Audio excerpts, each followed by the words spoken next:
Good evening. It's good to see everybody here, smiling and laughing. We like that. So, especially just right at the beginning of a school year here. I call this meeting of the Bastrop Independent School District to order. Let the record show that a quorum of board members is present and that this meeting has been duly called, and that a notice of this meeting has been posted in accordance with the Texas Open Meetings Act, Texas Government Code, Chapter 551. This time, you'll please join me and rise for pledge and word of prayer.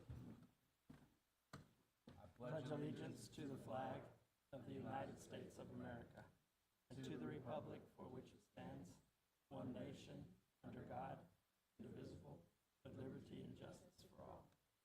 Texas flag. Honor the Texas flag.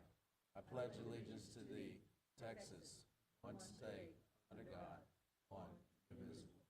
You will please remain standing for our opening prayer. Tonight we have Pastor Andrew Fortner with Life Family Church of Bastrop will offer our opening prayer this evening. All right, if you could bow your hearts with me. Heavenly Father, we thank you for this evening. And Lord, we just want to pray for our school board, our superintendent, Lord, all of our teachers, faculty, staff, administrators, Lord, that this would be their best year ever and that they would understand that they don't just hold a position, but they have a very, very high calling to make a difference in young people's lives. And Lord, we pray for all of our students at all of our campuses, and we pray this would be their year, that they would understand your purposes for them, and that they would know the full greatness that you have, the potential that you have for them. We thank you so much, and we ask you for great wisdom in this meeting tonight. We pray for your blessings. In Jesus' name we pray. Amen. Amen. Thank you very much. All right, this time we'll move into our student speaker on character education trait for August. Respect, Mr. Edwards. Yes, thank you very much, Mr. Muchnick. It's my pleasure to introduce everyone to Madeline Herrera. If you'll come on up, Madeline. Madeline excels as a fifth grade student at Lost Pines Elementary School, where she is an overall exemplary star student. She demonstrates outstanding leadership. You got tall there, Madeline. As a member of the Lost Pines Elementary Monitor Patrol and actively participates in PALS, which stands for Peer Assistance Leadership Service. Madeline's passion for arts fuels her dream of pursuing a career in fashion design. Welcome, Madeline. Thank you. Good evening, everyone. My name is Madeline Herrera, and I am a fifth grade student at Lost Pines Elementary, where we lead, persist, and excel. Today, we will talk about why respect is important. Respect shows manners and empathy for one another. We should treat others exactly how we want to be treated. Respect means listening to others and validating their feelings. For example, when someone is telling us their point of view, don't argue, instead listen. Do not interrupt and try to understand their point of view. You don't always have to agree, but you are showing respect towards their views and opinions. You might ask how respect looks in a class. Well, keep your hands to yourself, say yes ma'am or yes sir, be polite and generous to everyone. This is how you can show respect. Respect also means respecting traditions, religions, and different opinions. If everyone respected each other and where they came from, there would be more peace. We are all the same, we are all humans. May your homework be tonight to take some time to think about respect and ways you can improve. The choice is yours. And this is why respect is important. Thank you everyone for this lovely evening.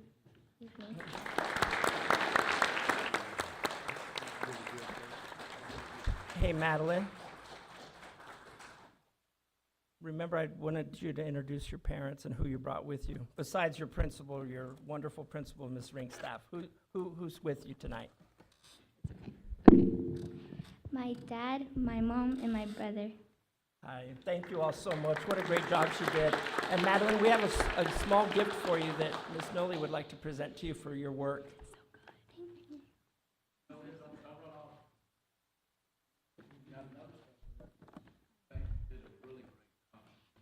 You could help us with this recognition. So this week is this young lady's birthday. I'll hold on to this. She is the administrative assistant for the school board and for the superintendent, and what she does for us is amazing. She's in charge of our calendar, our continuing education we got to get, and we couldn't do it without her. So, would you please lead us in singing happy birthday to her? Yes, sir. All right. Ready? Happy birthday to you. Happy birthday to you. Happy birthday, dear Lori. Happy birthday to you. We got one more.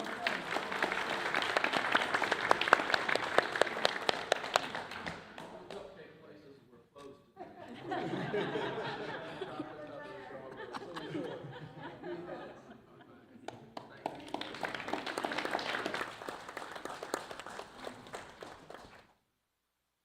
Christy, who's gonna?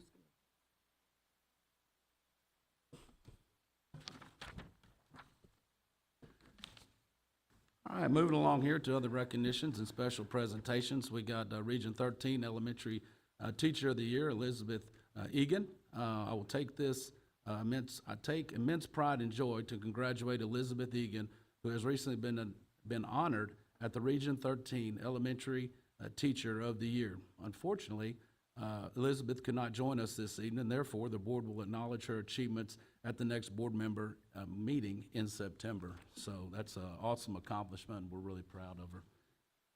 Moving along to our speaker, our spotlight speaker, Mr. Edwards, our superintendent.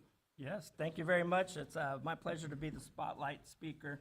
As you may or may not know, the chamber allows us time at every monthly meeting to spotlight something going on in BISD. And somehow they thought I might be that person this month.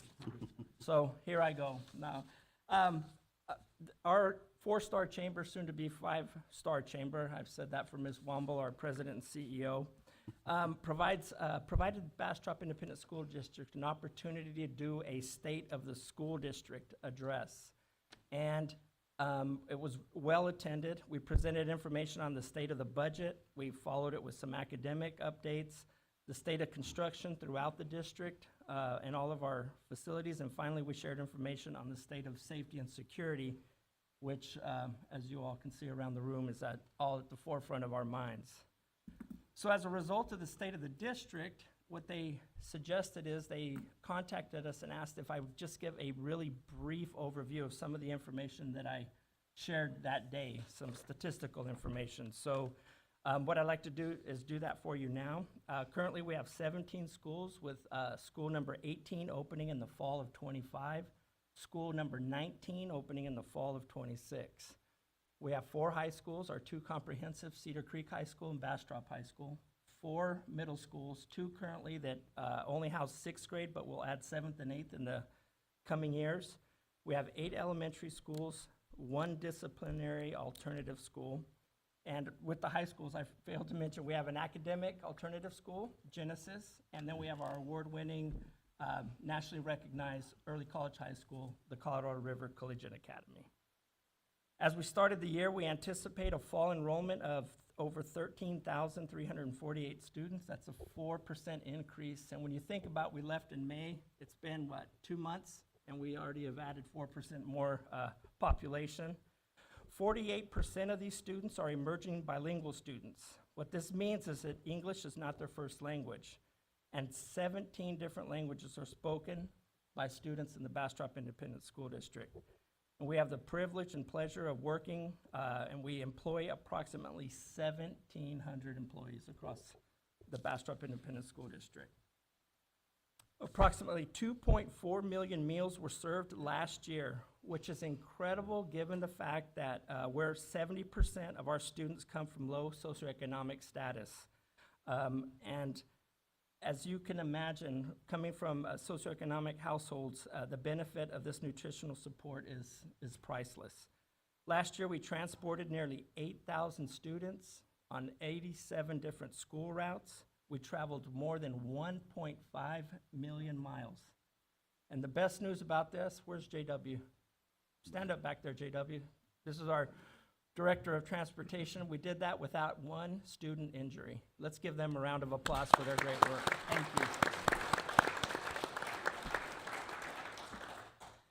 And if that's not enough, we have more than 2 million square feet of facilities to clean, maintain, staff, and provide utilities for spread across 433 square miles of Bastrop boundary. So that's some of the information we wanted to share with you. I do appreciate Becky Womble and the Chamber for the opportunity to share such important information about our school district with the community. And if anyone is interested in more information, please do not hesitate to let us know. Thank you. Thank you, Mr. Edwards. At this time, we'll move into our open forum. The board encourages comments from citizens of the district or from district employees. Anyone that has signed up and wishes to speak, either as an individual or as a representative of a group, may do so at this time. The board asks that the comments pertain to public education. Remember that the board may not discuss or act upon any issues or issue that are not posted on the agenda. If an issue mentioned is listed on tonight's agenda, the board will defer discussion of the issue until the appropriate time during the meeting. At no time will the board entertain questions from the audience and ask that all audience be respectful of other speakers and presenters. The board will not allow the use of any derogatory comments toward any individual staff member, teachers, or board members, and I want to please note that you cannot use a board member, staff member, teacher, or student's name in your speech. The board has adopted complaint policies that are designed to secure at the lowest administrative level a prompt and equitable resolution of complaints and concerns. Complaints brought by students or their parents may be heard in accordance with policies FNG Legal and FNB Local. We will take speakers in the order that the requests were received. We allow 30 minutes for open forum. We have one speaker signed up to speak this evening. Therefore, each speaker will be given 3 minutes to speak. And with us tonight, we have Jennifer Marshall. Would you please come to the podium? Thank you for being here. Thank you.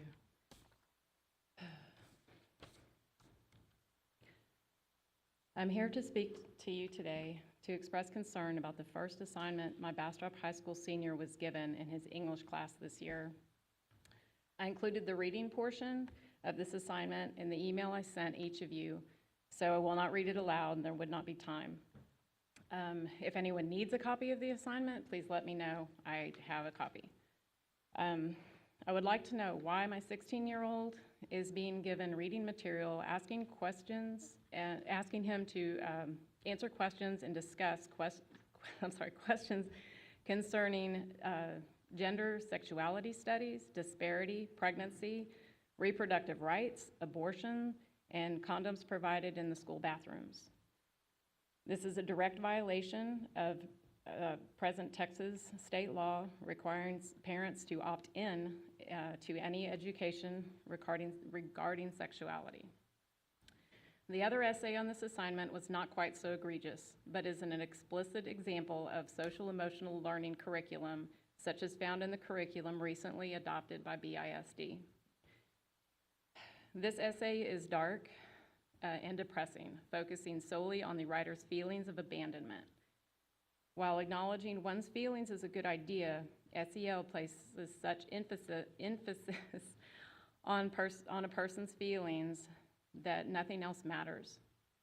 In 1992, the DARE campaign was rolled out. I'm sure a lot of y'all probably remember that. I remember that when I was in school. It was designed to raise awareness of the negative impacts of drugs, how it could ruin your life. Yet follow-up data revealed that this instruction only increased substance abuse among teens, had the opposite effect. SEL seems to have the same trajectory. This constant focus on one's feelings has helped in creating the most depressed, anxious, and suicidal young generation in history.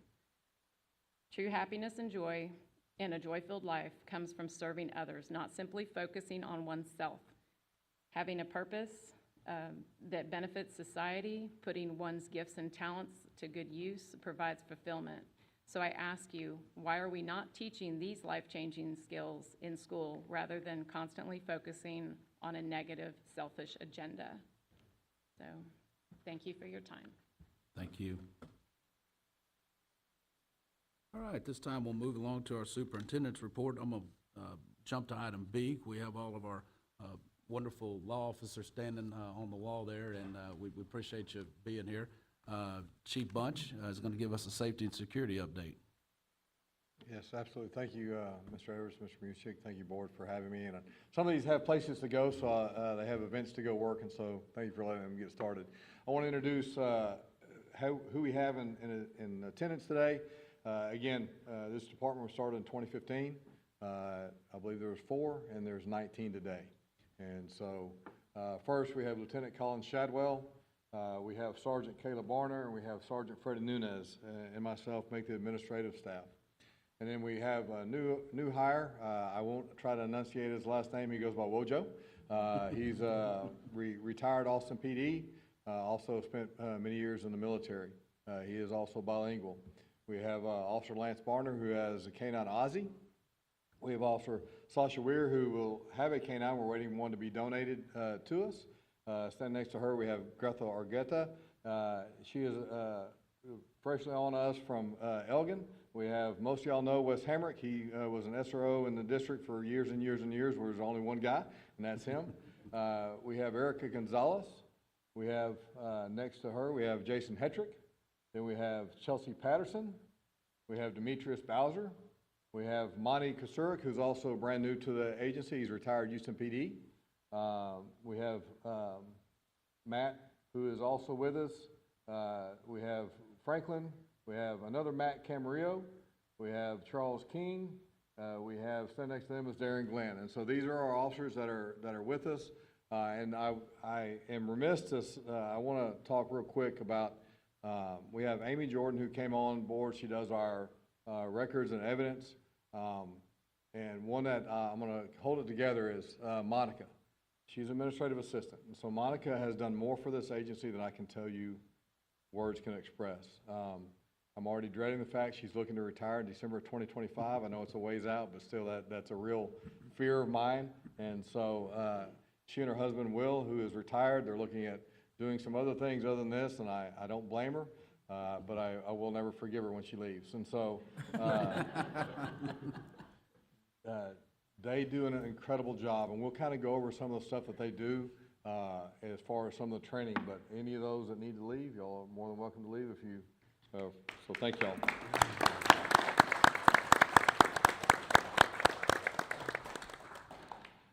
Now, many of y'all know Ted Coleman, Safety and Security Coordinator. Ted has done an amazing job of coming in here, and he's holding us all accountable and taking our safety and security to a different level.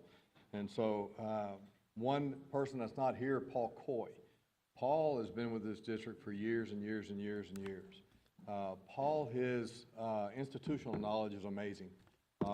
And for the last couple of years, Paul has always said, I'm going to retire, and he keeps staying, and I'm thankful that he does.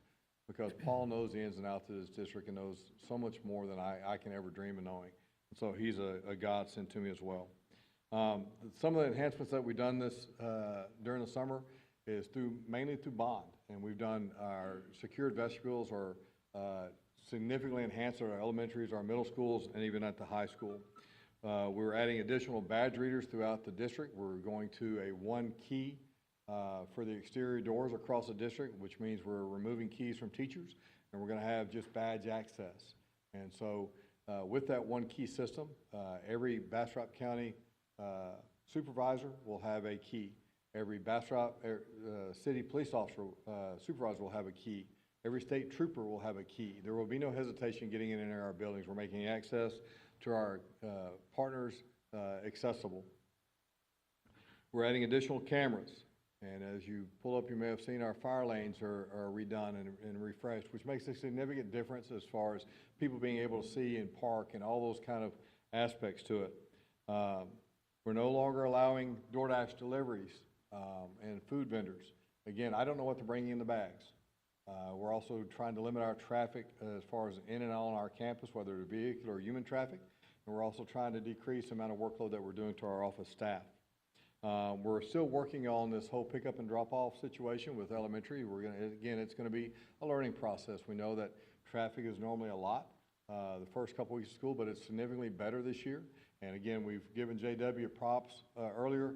The bus situation is dramatically different, I can promise you. It's so much better off.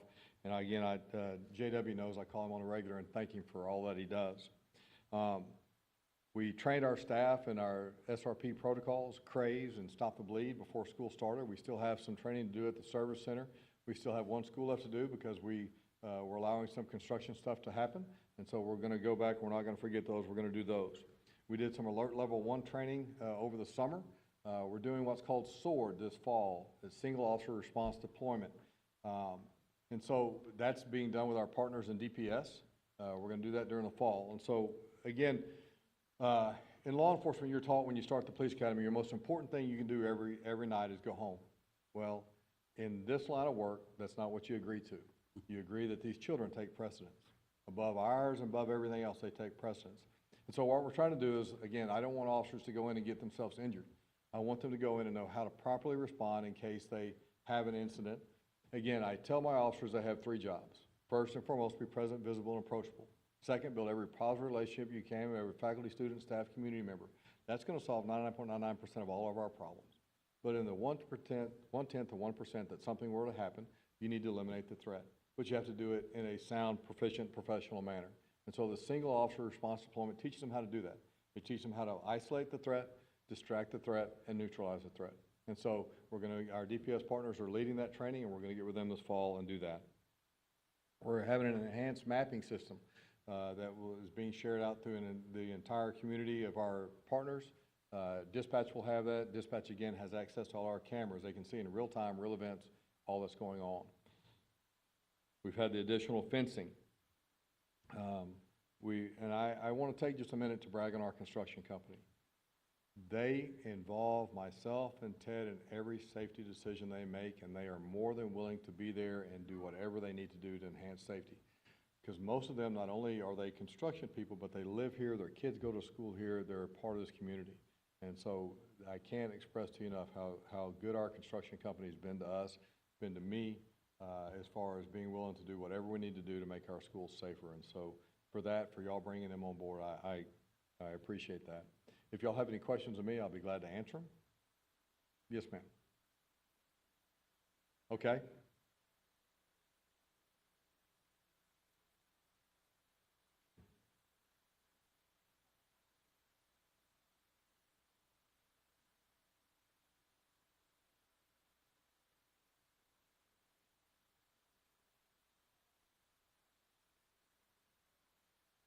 Yes, ma'am.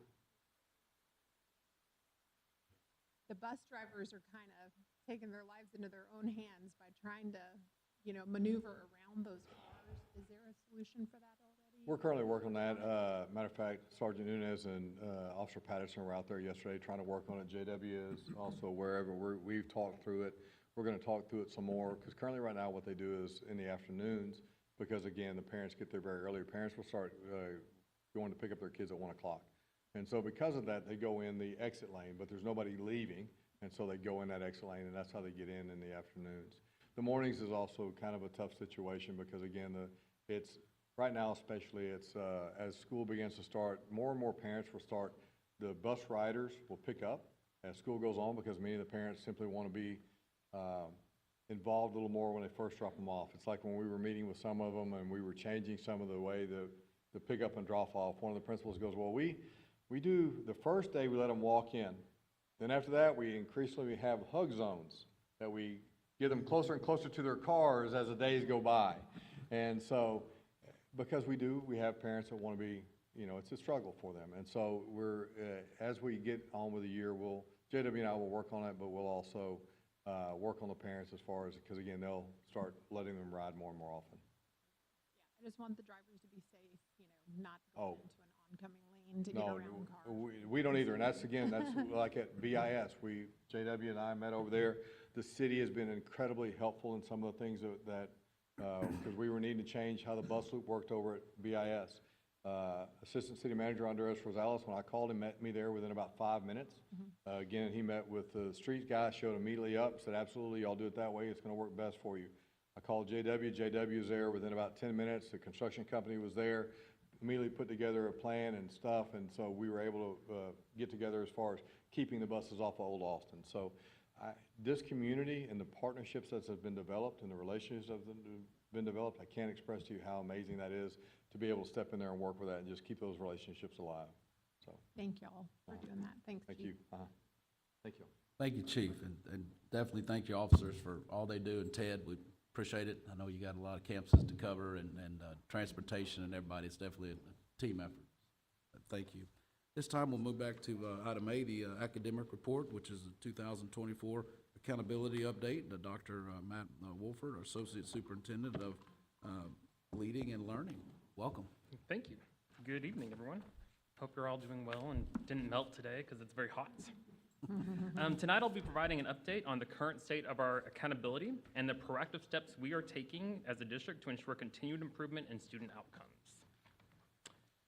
So this very, very busy slide represents the accountability system as a whole.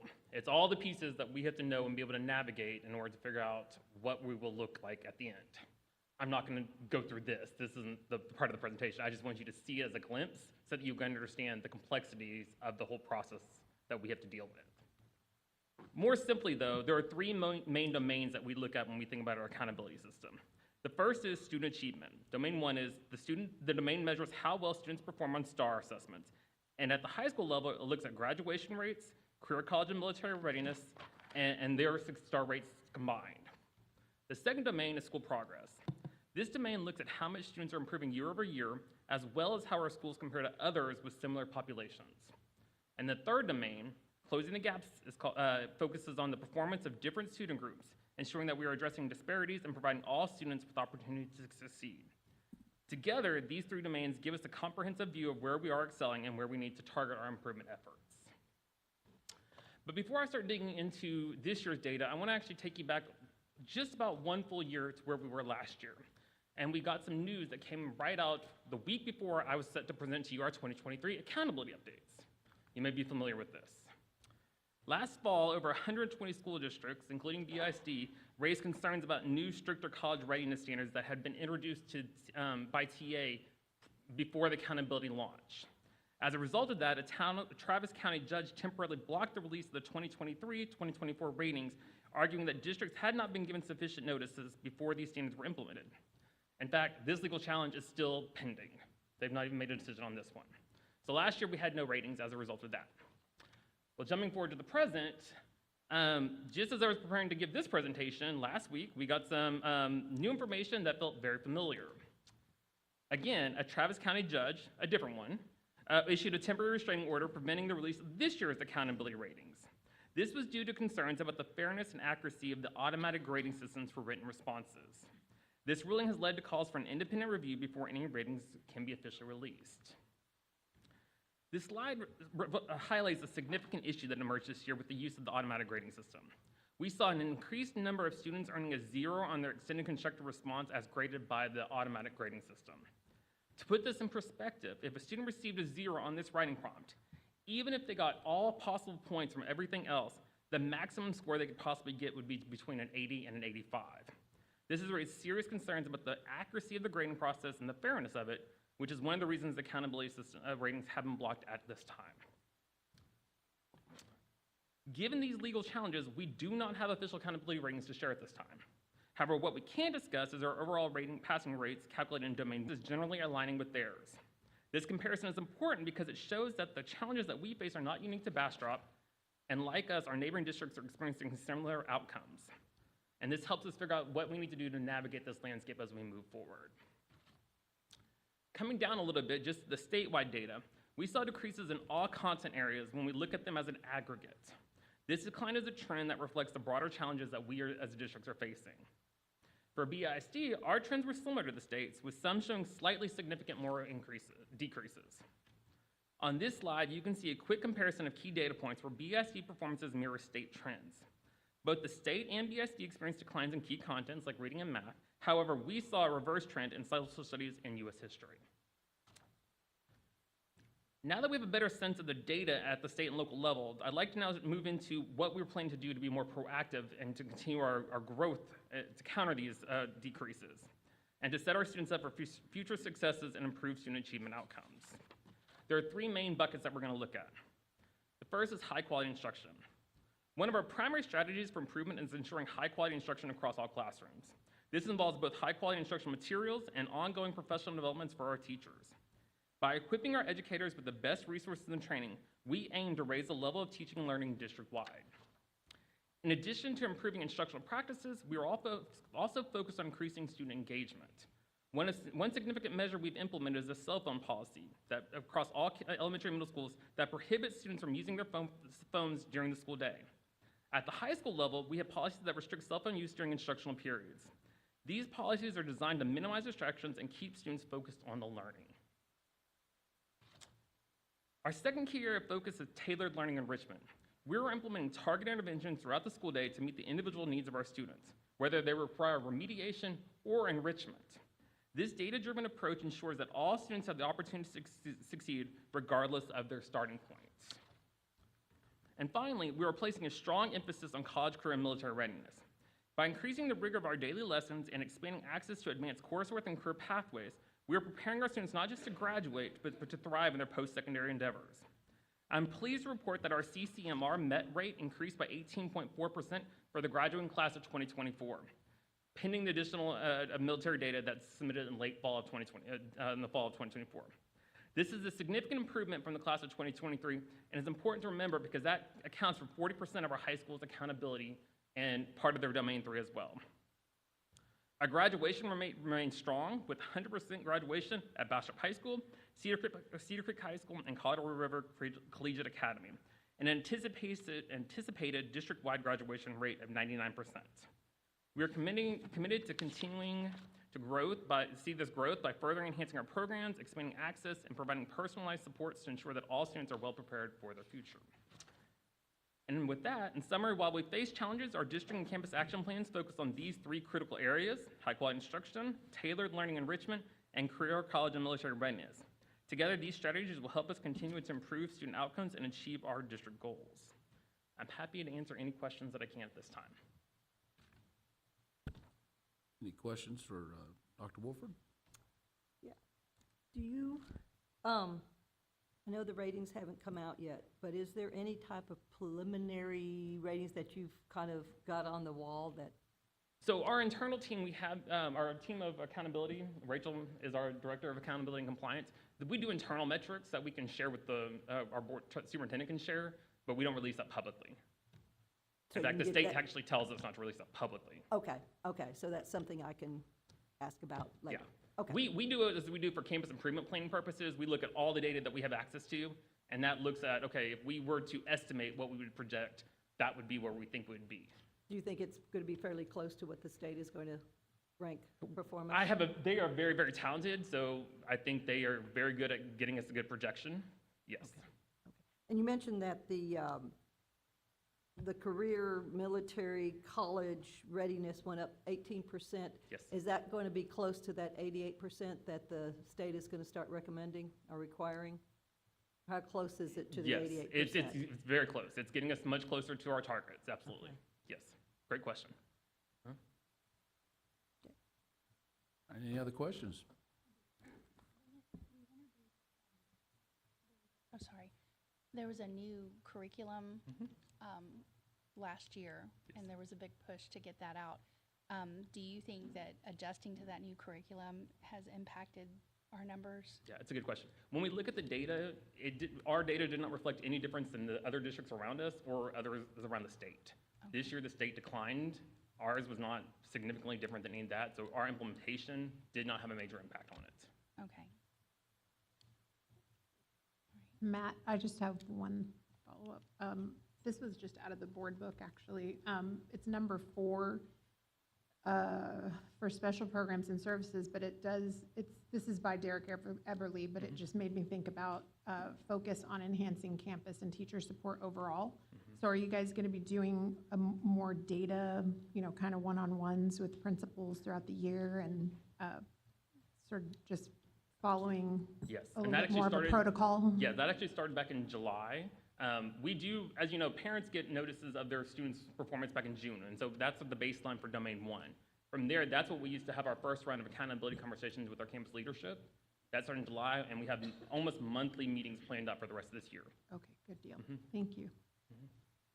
And I didn't say this, but the other reason there is a lawsuit pending, the other part of this lawsuit, the writing was the main part, special education is the second part. Okay. They're requiring more students to take the STAR test when it might not fit their IEP parameters, and so they feel, the people who issued that lawsuit feel that that's not within the guidelines. Okay. So that's another piece that will come out when we get a ruling. When do you think that might be? They have a hearing on August 26th, and so that's when we'll know whether it's gonna be a continuance, whether she's gonna issue it, but T has already said that should she, the district prevail, they will be appealing it, so it seems like it might be an ongoing process. How long, what's the effect on on this district, on the various districts for not having this rating? I mean, For us, we move forward with the data that we have presented. We know data down to the student, down to the questions that they missed, and the kind of, and the contents and stuff. So we move forward with it. It's more for parents' pieces. Going back to that slide with all that data, I mean, all those pieces and components, parents can't, that's a lot for a parent to just process it. So being able to give about one letter grade is a lot easier to comprehend. So it's really the parents that don't have the information that they probably would be find most useful. But for us internally, we're moving forward with a lot of great information. And this will actually be the 5th year that currently parents would not have an accountability rating since pre-COVID.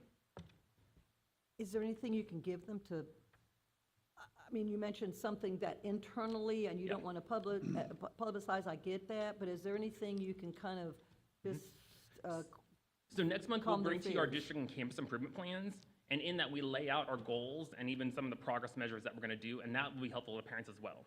It'll say, here are our targets, here's maybe where we had some deficits, but this is really what we're going to do to move that work forward. Yeah. Well, and I'll say too, having a son in the school district, you know, we got a notice saying, here's your STAR test results before school started this year. So Yes. you can dig into it Yes. if you want to, for Parents sure, get as all the a parent. information for their individual child in the summer. Yeah. Mhm. Yeah. All right, any other questions? Dr. Wolford, thank you very much. Thank you. Appreciate it. All right, moving along to our facilities and operations report, construction update from Lee Raspberry, our Director of Construction and Planning. Welcome, Mr. Raspberry. Evening.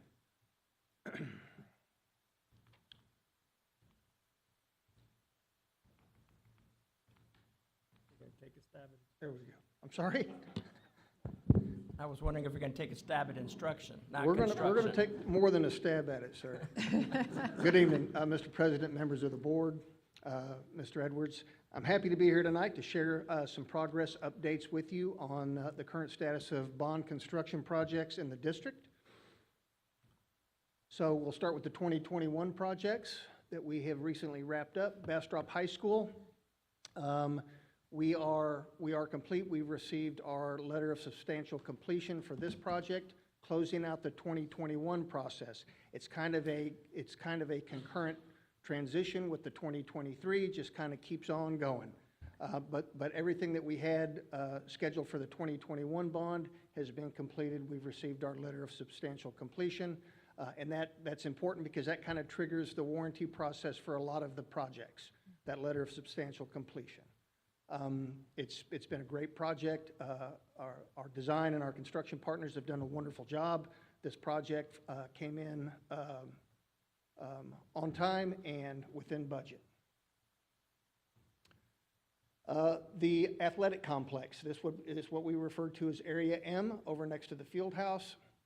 Again, this project is complete as well. You'll see some photos here, just the coaching staff did a phenomenal job with graphics and that sort of thing in there. And I actually talked to a couple of players the other day when I was in there, and they think it's the greatest thing in the world. They just absolutely love it. So it's a great facility. Again, our construction partners did a wonderful job with us in getting that turned out on time. We just concluded the summer renovation projects. These projects were in 5 of our elementary schools and both of our middle schools. These projects are also complete. We've received our letters of substantial completion on those as well. Even though we've received our letters of substantial completion and we consider them to be completed, we're still moving along with punch lists and that sort of thing. And that will go for just a little bit. But for the most part, the projects are done. This was a very, very expedited timeline. Our construction partners and our design partners really stepped up to the plate, as did the staff. The staff were extremely flexible. They worked with us. They needed to. And there were a lot of quick decisions made, and we were able to deliver these projects on time and within budget. 2023 projects, new elementary schools 9 and 10. 9, which is in Addleton, we've broken ground. We actually started pouring concrete footings today. On September 6th, we will pour the slab on grade.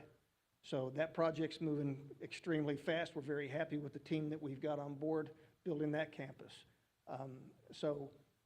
Next steps will be to get utilities and that infrastructure brought out to the campus, but we're working through that. Elementary school number 10 will be in Silverleaf, and we are in the schematic design process of this campus. Looking forward to getting that one started as well. Bastrop High School again. Again, like I said, we transition right into the 2023. We keep most of our subcontractors on site as they'll be doing the 2023. But you'll see here in the photo, you'll see the new classroom wing addition that will be where the old portables were on the south side of the building. We're excited about that. There'll be a courtyard, going to be a lot of neat things happening. American Constructors will be our construction partner on that project. VLK is our design partner. And it's currently on time, and looking forward to getting started on it. Police and Operations Facility, which will be on Lovers Lane in front of the transportation facility. This is a 55,000 square foot facility. Currently in the permitting phase. This project is just a little bit behind where we would like it to be, but that's only because we're negotiating or have been in negotiations for infrastructure for water and sanitary sewer, but we feel like we're getting closer to getting this project started. We were hoping to start it in September. We may make it in September if we can get a land disturbance permit, but it'll be late September, but it's not going to slow us down at all. We think we can make up some time once we get started with this project. Excited about this one. New offices for a lot of people. Warehouse. Mina Elementary rebuild. This project is currently on schedule. It is in design phase, looking to get started in February of 2025 with demo. This is going to be a fun project. We're going to be moving students and staff around so that we can start this project. This is a Bartlett Cott project, one of our CMARs. They have a very good grasp of this project, as does VLK. So we're looking forward to getting started on the Mina rebuild. Bastrop and Cedar Creek Middle School renovations. This is currently on schedule. As you know, we're going to be renovating the middle schools as we transition the intermediates to middle schools. So a lot of remodeling going on here, not as much new construction as we have at the intermediates, but still a lot of things that are happening. All of the staff have been very flexible with us and working on these projects. And so it's another one that American is going to be doing with us. And again, it's going to be an exciting project, 2 projects actually. The intermediate renovations, a little bit more construction involved here with gymnasiums and some fine arts wings. This is going to be another good project, or both projects. American is on this one. This is on schedule. It's kind of in the permitting phase. We're moving through the permitting phase. We should be coming out of the permitting phase probably in about 30 days or less, I would think. We say October start date for this project. We might even be a little bit sooner, but no later than October start date. We've done an early utility package on these campuses. We've moved transformers. We've moved fire lines. There's going to be some sprinkler work in these buildings, so we've had to move fire lines and do things like that. We've got early permits to do all of that. All of that is just about to wrap up before we start breaking ground. Cedar Creek High School classroom addition. This is a 31,000 square foot addition with Skybridge. This is going to be a Bartlett Cott project. We're about to come out of the permitting phase. This is going to be another exciting project for us. I know that the campus is extremely happy about the additional space. This project is on schedule, and we're ready to get started on it as well. That's all we have currently for updates. I'm happy to answer any questions that you might have. That's all. My staff and I have been working very hard on that, my staff. Just one real quick question, the conversion, you said the intermediates, what was the final date on that, when you expect it to be complete? Was that That one's going to run 25? a little bit longer. So we're looking at the intermediate school renovations, December of 2025. And that's when we'll be officially at 4 middle schools instead of the separation? Yeah. So it'll be mid-year we'll do it? Yeah, we'll probably wait till the Yeah. fall, yeah. Okay. And it's kind of tricky because in the intermediate school renovations, they're kind of a smaller high school type project where we're shuffling students and staff around, where we're trying not to interrupt instruction, but we're trying to work on the campuses at the same time. So that's what makes it a little bit tricky. But we have a pretty good plan. We've worked very closely with both principals and their staff to make sure that we've got a move plan in place. American has been a very good partner of ours when it comes to the move plan. They've been very flexible, and we were able to get it done at the high school, so I see no reason why we can't get it done at the intermediates. Any other questions? I don't have a question, but I did talk to some pretty excited Bastrop High School students, and they were very, very appreciative and very happy with the renovations, and they said it looks beautiful. It does, and they're ongoing. Yes, They're they're ongoing. ongoing, so kudos to all the construction crew. Like to echo that as well. They were, one was excited about the bathrooms. They wish they had that because they wouldn't use them. They were so bad. And just wait till they got home. And another one was excited. Man, this is like some of the other districts that we go to and play. And this is really nice. You can tell there's a lot of pride and ownership. And they were excited, even with opening the 2 new elementaries last year, just going to the open houses of those, just seeing the parents' faces. And so this new construction is really appreciative, and I know it definitely has helped with the staff, morale, the teaching environment, just even the classrooms at Bastrop High School, man, just lighting, just the gym, I mean, it was a lot of pride and ownership, and people are excited. So we appreciate you leading the force here, but definitely thank you to the community for the leap of faith to pass the bonds, because it was well needed, and it's being very well perceived and respected. I had the opportunity to take a box to my wife's office yesterday at the Bastrop High School, and the bell rung. So I was in the hallway carrying this box, and I was amazed. I'm not sure you could get, any more students in there. I mean, it's just that crowded. And so adding that wing at Cedar Creek High School, getting the wing here, and I know we got some more classrooms coming in the future. They're definitely needed, especially with the growth that you expressed earlier, Mr. Edwards. So thank you for your team and what you do, staying on it. You're welcome. Thank you. All right. Move along to the financial report, student service report, and human resource report are all for informational only, which takes us into our consent agenda. Would any board member like to pull any of the consent agenda items for discussion? Mr. President, I have just some questions. Well, yeah, I just have just clarification. Just clarification on that. Actually, I had some questions for Dina on the financial report, if I could. Sure. Okay.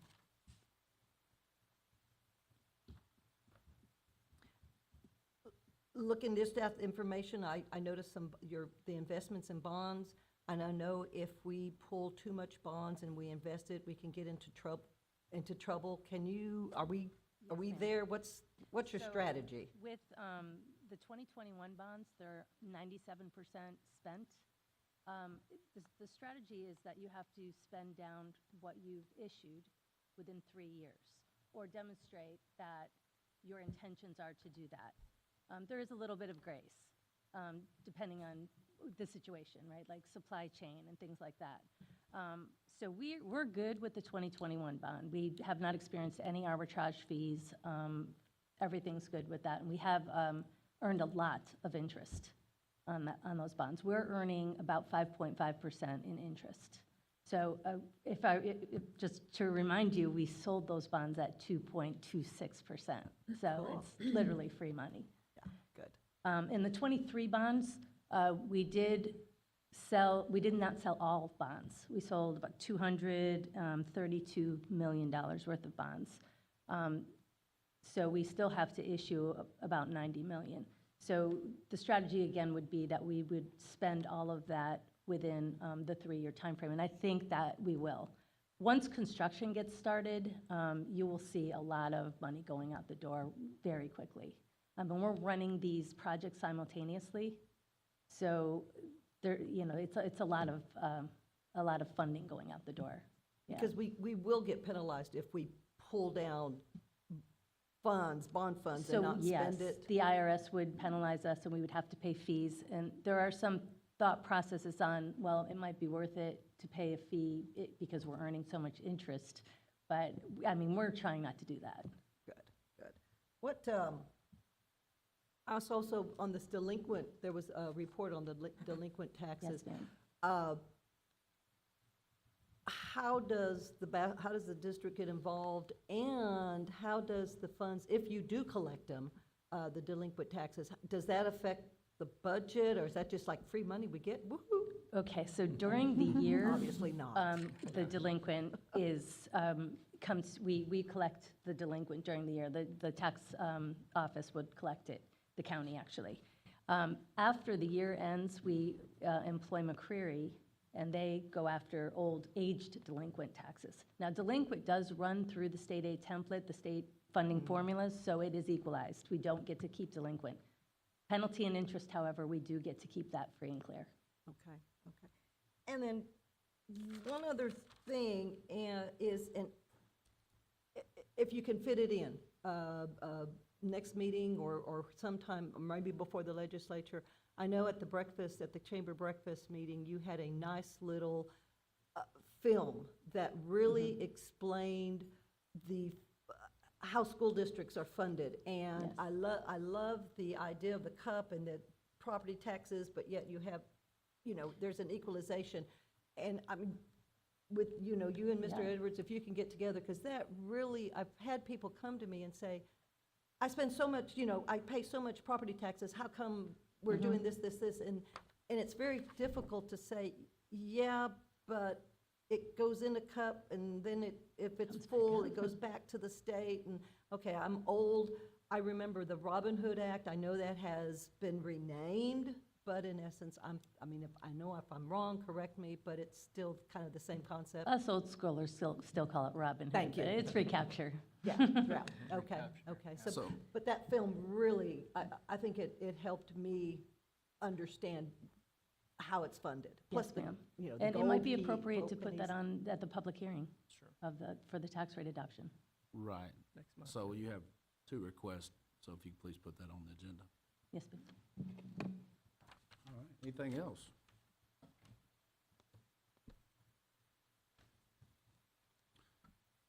So I Mr. move. President. I'm sorry, are we still looking on the consent agenda? Yeah. So I move to approve the consent agenda as presented. Second. All right, we have a motion and a second. All in favor, say aye. Aye. Any opposed? All right, motion carries. All right, moving along to action items. Consider approval of proposed tax rate to be presented at the public meeting to be held in September. Ms. Egger, our Chief Financial Officer. Good evening, everyone. So this evening, I'll be providing a very brief overview of the proposed tax rate for fiscal year 24-25. So as a reminder, Senate Bill 2 passed last summer in July, which provides property tax relief through the public school finance system. So Senate Bill 2 did several things. It reduced the maximum compressed tax rate by 10.7 cents, with the caveat that no district can have an MCR less than 90% of any other district, and that's in order to maintain tax rate equity. It also increased the homestead exemption from $40,000 to $100,000, and that was voter approved in November of '23. This included a hold harmless provision on maintenance and operations tax rate and on any debt service that was approved by voters prior to September 1st, 2023. So our bond packages, both the 21 and the 23 bond packages, are held harmless from this. And that it also established an appraisal cap of 20% on residential and commercial non-homesteaded property value, less than $5 million. This chart shows our M&O tax rate history since House Bill 1 in 2019. The blue portion of the bar is it blue? Yes. Is the Tier 1 tax rate, which is the MCR, at 61.92 cents. The yellow represents Tier 2 golden pennies, of which we have 5. We are allowed up to 12 additional pennies with voter approval. 3 are more golden pennies, and 9 are referred to as copper pennies. Now, you can see on the chart we currently don't have any copper pennies, but the biggest takeaway on this chart is that upon adoption of the 2024 tax rate, we will have lowered the M&O tax rate by 37 cents since 2018. And we've done that all while maintaining a debt service tax rate of 40 cents. And that's even while passing and issuing bonds both in 2021 and 2023. Also, at the September board meeting, we'll be presenting a bond defeasance, which will save taxpayers $1.2 million in interest payments. So putting it all together, we're proposing a maintenance and operations tax rate of 66.69 cents, debt service tax rate maintained at 40.1 pennies, for a total tax rate of $1.06.79, and that represents a very minor reduction over the prior year.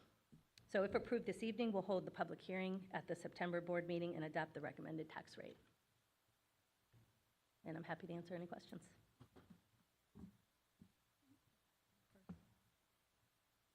Go back to the first slide. First slide, I'm sorry. Can you explain the within 90% equity band? Yes, I can. So it's a little complicated, but what happens is the state determines the maximum compressed tax rate, and how they do that is we're held to a 2.5% property value increase. Anything above that, it's compressed down to 2.5%. And that's statewide, they get that from the statewide property value growth that comes from the comptroller office. So once they have that, that's the ceiling. Then 90% is the floor. So if we're growing more, way more, and we are, than 2.5%, or even actually, the state, this past year growth rate was like 2.9%. So we're at like 7, 8%. So we're at the floor. We can't go below the floor. So that's how that kind of equalizes. So we're not penalized for our property value growth. Okay.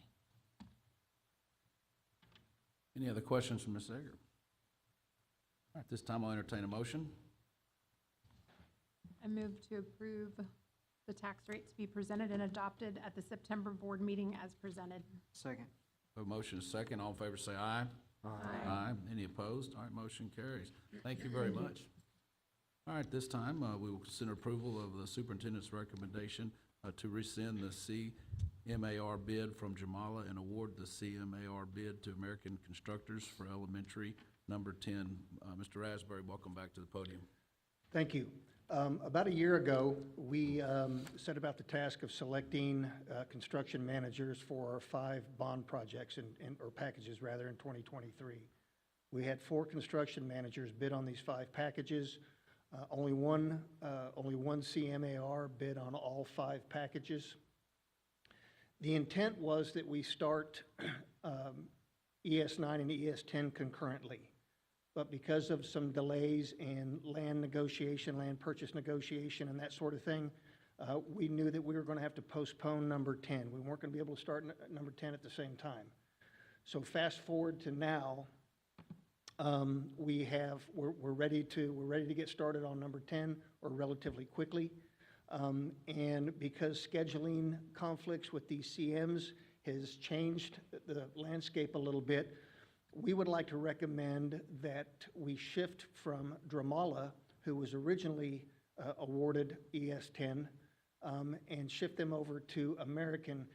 We're asking this for a number of reasons, and primarily, if American is coming off of number 9 and they're building the exact same campus somewhere else in the district, that's a huge benefit to us for a number of reasons.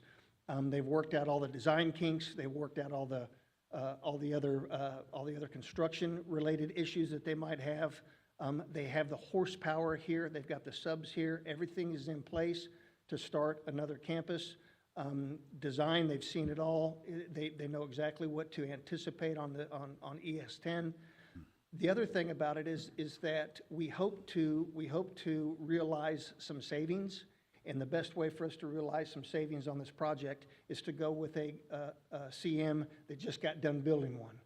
And so we think it's going to be of a benefit to the district to shift that decision from Dramala over to American Constructors. And we're asking tonight that the board vote on that and do that for us. Any questions for Mr. Raspberry?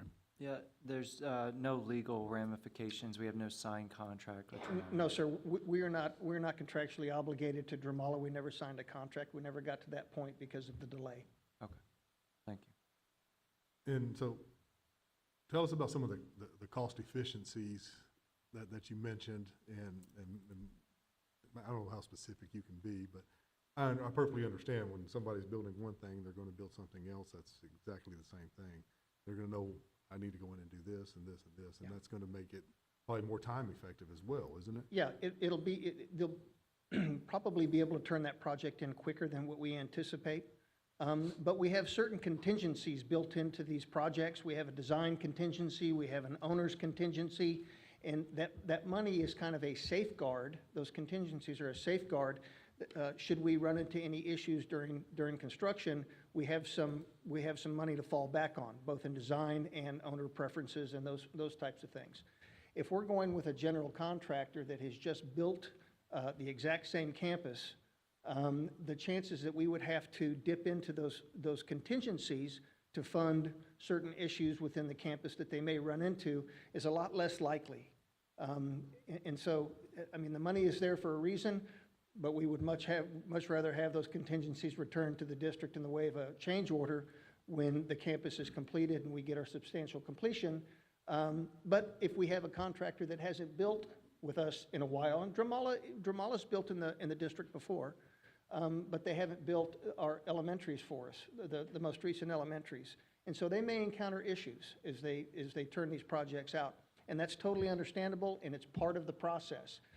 But if we can avoid those in any way by going with a general contractor that has just put one on the ground, I think that's just smart business. And I prefer that we do that. It's much easier to deal with.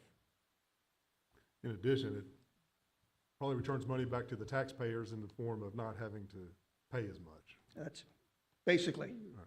Yep. Yes, sir. Any other questions for Mr. Raspberry? I, Ashley Muchink, will be abstaining from this vote. I'll entertain a motion at this time. I move to approve the superintendent's recommendation to rescind the CMAR bid from Dramala and award the CMAR bid to American Constructors for elementary number 10 as presented. Second. We have a motion and a second. All in favor, say aye. Aye. Aye. Any opposed?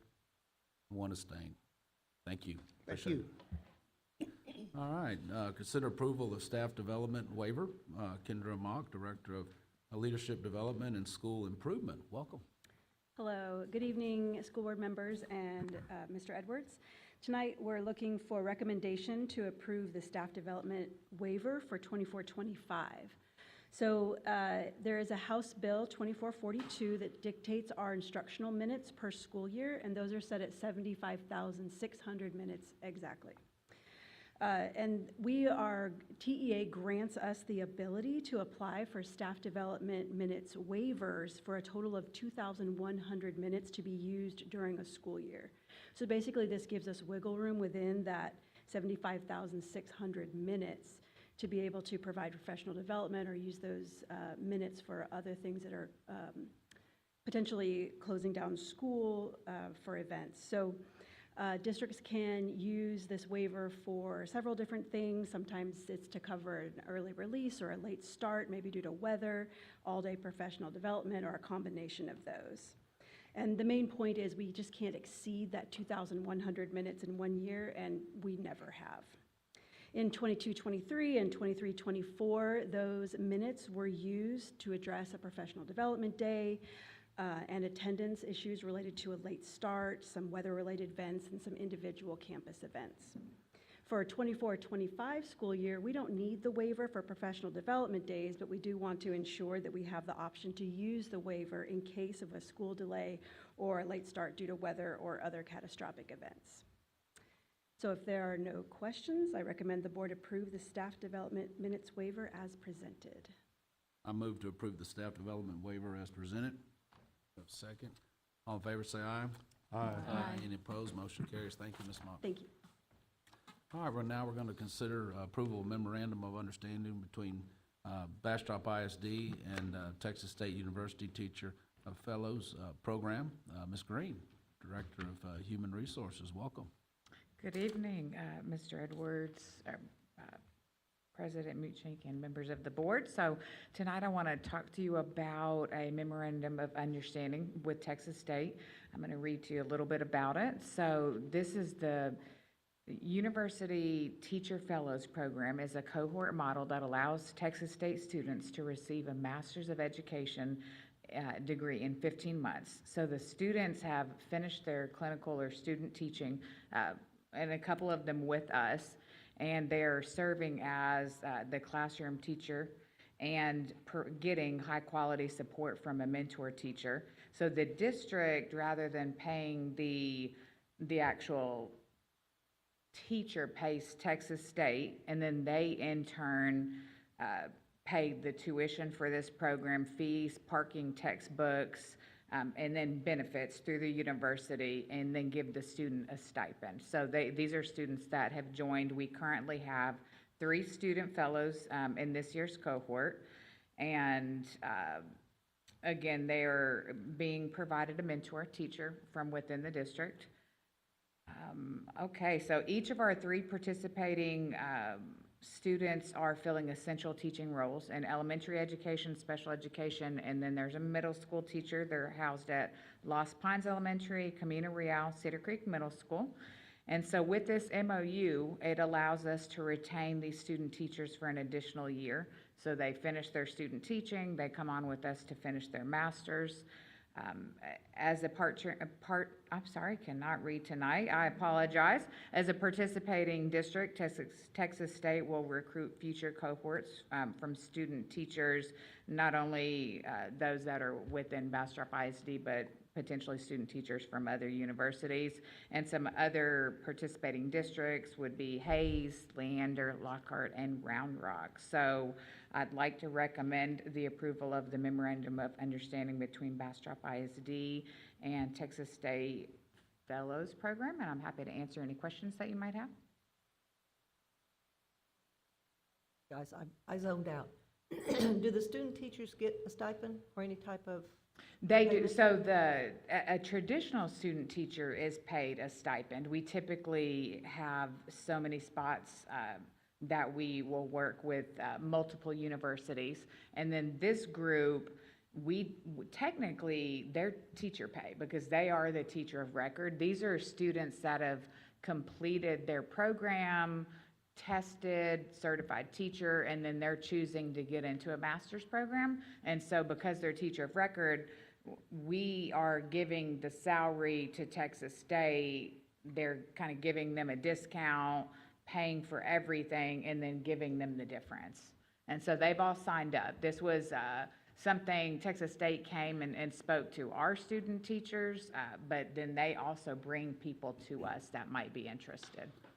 But we also internally reward or give a stipend for someone that achieves a master, doctorate. Yes, yeah, there is an And or bilingual, right? Yes, $1,100 stipend for somebody with a master. So our goal is, once they finish this program, that they remain with us, and then this allows them to pursue administrative type roles when they're ready. So our goal is to keep them. Oh, that's not an agreement, though. So- Correct. Okay, so they could literally come, do their student teaching, do their intern, and go off to someplace else? Yes. We do, every year when we get student teachers, when we talk to them, they will tell us kind of their plans, and I think back to one of our very first paid student teachers. He came in, wanted to work at the middle school, wanted to coach. He knew people. I knew exactly what I want to do. And we're like, great, So his program required him to do an elementary and a secondary. So he did the elementary first, and then the plan was to do the secondary, and then in the spring, when he was finished, the principal was going to love him, hire him, and we were like all on board with that. So he did that, and then when it was time to be hired, he called and he said, I want to work at an elementary. I absolutely loved it. And so he's teaching for us and stayed on. And so I think if we can get them in the door, then we can absolutely keep them. And so I think this is new, and I'm really excited about it because not only are we helping to recruit for it, but Texas State is helping to find people for us as well, so. Any other questions for Ms. Green? This time I'll entertain a motion. I move to approve the memorandum of understanding between Bastrop ISD and Texas State University Teacher Fellows Program as presented. Second. We have a motion and a second. All in favor, say aye. Aye. Aye. Any opposed? Motion carries. Thank you, Ms. Green. All right, now we'll consider approval of revision of policy EIC Local-X. Amanda Brantley, Director of College and Career and Military Readiness. Welcome. Thank you. Good evening, Mr. Edwards and members of the board. This evening I come before you to discuss revision of EIC Local as it pertains to GPA calculation for our seniors at the Colorado River Collegiate Academy. So currently, all of our high schools calculate at the end of the 5th 6 weeks for purpose of determining honors to be conferred during graduation. For Circle, we would like to move that to after the 3rd 6 weeks. The rationale behind that is we will get ACC grades the day of graduation this year. And it's been that way for some time, which makes it very difficult to calculate for salutatorian and valedictorian. The proposal would be at the end of the 3rd 6 weeks, and those students would be named. In their 2nd semester, students are only taking dual credit courses at Circa, so they're only getting the grades that ACC provides to us when they provide them. So my recommendation is that we revise the policy. As noted, I'm happy to answer any questions. Any questions, Ms. Brantley? All right, this time I'll entertain a motion. I move to approve the revisions to policy EIC Local X as presented. Second. Motion is second. All in favor, say aye. Aye. Any opposed? Motion carries. Thank you, Ms. Brantley. All right, now we'll consider approval of resolution for policy DEC Local X. Stephanie Davis, Benefits and Wellness Coordinator. Welcome, Ms. Davis. Evening. Oh, not used to this, sorry. So, good evening, ladies and gentlemen of the board and Superintendent Edwards. I am presenting the proposed change to remove catastrophic leave from the DEC local policy. This leave was added, I think, around 2006. I can say with certainty since then, we have provided 78 employees with paid catastrophic leave, costing the district approximately $466,000. Currently, we offer catastrophic leave and we have a sick leave bank. So both of these paid leaves support catastrophic illness and injury, and that is the only thing that employees can use these leaves for.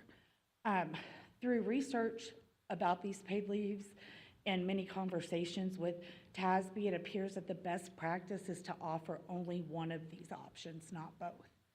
And it was also shared in my conversations that many districts are moving this direction and doing away with additional paid leave options like catastrophic leave due to budgeting purposes.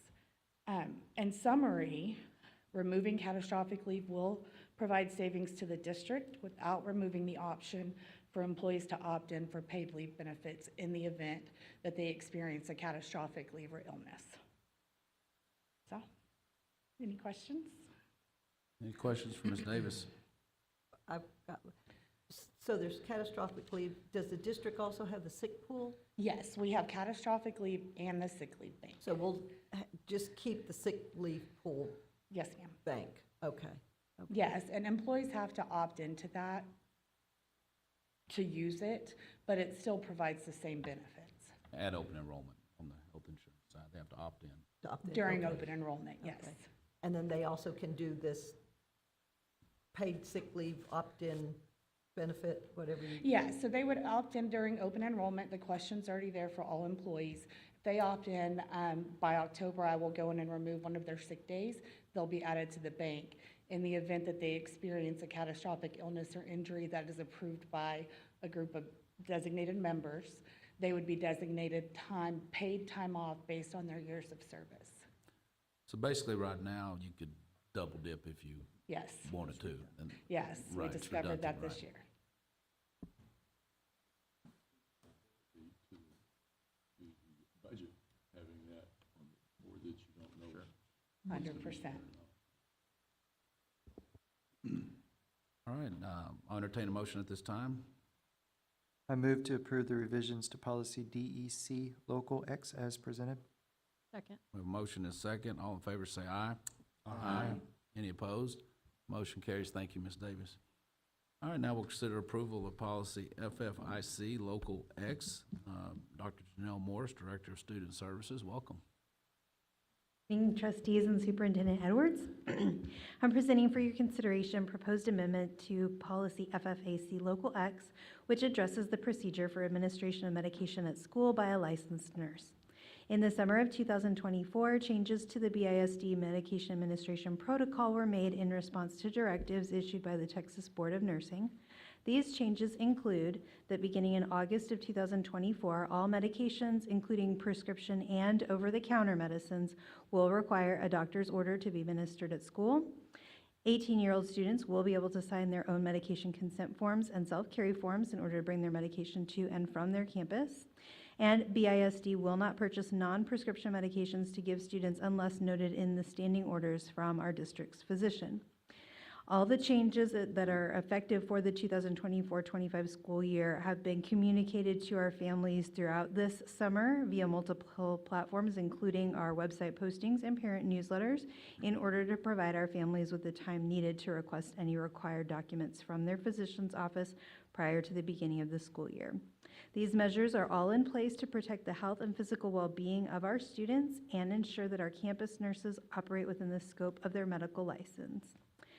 To reflect the revisions to the district medication administration protocol, our TASB consultant has advised that we add the statements as indicated in the medication provided by parent section, that to item number 1, which previously said prescription medication in accordance with legal requirements, we are recommending adding the language "and with a physician's orders." Also to item 2, non-prescription medication upon a parent's request, we're recommending adding the language "and with a parent physician's written orders" when properly labeled and in the original container. And finally, in the medication provided by district section, under item number 2, parental consent given on the emergency treatment form, TASB's consultant has recommended we change that to the health authorization form. And those are the only recommended changes for policy FFAC local necessary to reflect the changes that are being made to the medication administration protocol. So I recommend that the board approve the changes to FFAC policy local X as presented. Any questions for Dr. Morris? All right, this time I'll entertain a motion. I move to approve the revisions of policy FFAC Local X as presented. Second. A motion and a second. All in favor say aye. Aye. Any opposed? Motion carries. Thank you, Dr. Thank Morris. you so much. I'm moving along to letter H there. Consider employee's resignation without good cause and proposed complaint to the State Board of Educators certification for abandonment of contract. Ms. Green, welcome back to the podium. Yes, thank you. So I have one teacher that I would like to be considered for a report to SBEC for contract abandonment. The teacher, Catherine, and forgive me if I'm not pronouncing this appropriately, Vokovics. She is a fine arts teacher at Cedar Creek Middle School. She worked the first Friday, the Monday, August the 5th, talked to her principal about some schedule issues, and we have not heard from her again. She did mention having another position elsewhere, and we've not heard from her since. Again, email, phone calls, so I would like to request a report to SBEC. And we're using the same protocols for reaching out and contacting as we did the other Correct. Teachers that we've had to report. Correct, absolutely. When we are at this stage, just know that I've made every effort. The campus has made every effort, and the thing that she brought to the principal's attention, which was a schedule conflict, the principal quickly was able to fix and gave her exactly what she initially came in to ask for, and she did not return to work the next day, even with that. I'm sorry. Is this a first-year employee? No, this was actually the beginning of her 3rd year. So she started August of '22, worked the 2 full years. And then, you know, just expressed that concern to campus principal. I didn't hear from her from an HR standpoint at all. Gotcha. Thank you. Can you walk me, this is the first time. Absolutely. So can you kind of walk through how you determine it, and then what's the consequences of reporting her? So typically, an employee will submit a request in writing or go to their principal asking to be released from their contract. And this is really just Chapter 21. So if it's somebody that's not a certified teacher, we don't really have the ability to make a report since they don't hold SBEC certification. So they will make a request. I will send them the reasons that they're allowed to be released, which would be, you know, the moving of a spouse, if there's a medical illness so that they're a caregiver, whether it be something for themselves or a family member. Why am I not thinking about, you know, there are a lot of reasons, and we really try to work with them. I mean, many can get doctor's notes. I do everything that I can because, you know, we want people that want to be here. And ultimately what we try to do, so if it's a promotion for them, you know, or, you know, maybe it's a district that's closer to home, we ask that they stay at least long enough for us to post and fill the position. And our principals are really good about posting, interviewing. We're down to, you know, 10 teacher vacancies at the moment, and so we are able to get them filled as quickly as possible. And so that is our request, is to give us, if allowable, if you don't meet any of the reasons that you're allowed to be released, give us enough time to at least get an appropriately, you know, suitable candidate to replace. And, you know, unfortunately, I'm assuming you send it up to TEA? So, yes. I mean, we send all of the detailed information. So I have to send the resignation that they submitted, the reason that they gave us, if they gave us enough time to find anybody, did they turn any of the required paperwork in, and we send that all and submit it through a portal online with SBEC. And it's really up to TEA at that point whether they provide a sanction or not. If they do, it's typically a 1 year, meaning that they can't teach for a year. And then after that, they are cleared to work again. And so we, you know, in the past, when you would see a sanction like that, I don't know that it was as common for districts to hire, you know, given the shortage now. There are people that have that sanction for a year and then realize that, you know, the private industry is not always what they had hoped it might be, and then they come back and they are eligible for hire with other districts within a year. We could, I mean, we could choose to, but typically not. Typically, if you break a contract, we would make you go at least the remaining year, and again, sometimes even the year following, before you're eligible for rehire. It just depends on the circumstance.